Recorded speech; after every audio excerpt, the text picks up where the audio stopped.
বাড়িতে থাকা কাচের এই শিশিটা রং করতে বসার সময় ভাবলাম কিছু সিম্পল ডিজাইন দিয়েই ছেড়ে দেবো, কিন্তু আজকে বৃষ্টি হওয়ার পর গাছের পাতাগুলো এত সুন্দর লাগছিল, ভাবলাম সেটাই রং তুলির মধ্যে দিয়ে এই শিশিটার মধ্যে ফুটিয়ে তুলি।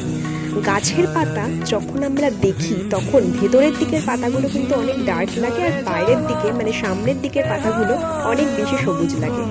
সেরকমই ব্ল্যাক, ডিপ সবুজ, লাইট সবুজ সব কিছু দিয়ে শেড অ্যাড করে করে এই পাতার ডিজাইনটা করেছি। গাছ কিন্তু ফুল ছাড়া একদম বেমানান, তাই সেখানে ফুলও অ্যাড করে দিয়েছি কিছু মিষ্টি মিষ্টি।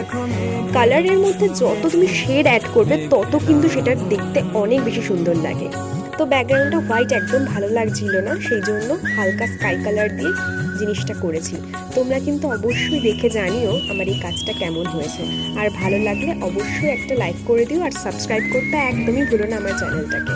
তাহলে দেখা হচ্ছে অন্য কোনো কাজ নিয়ে। বাই।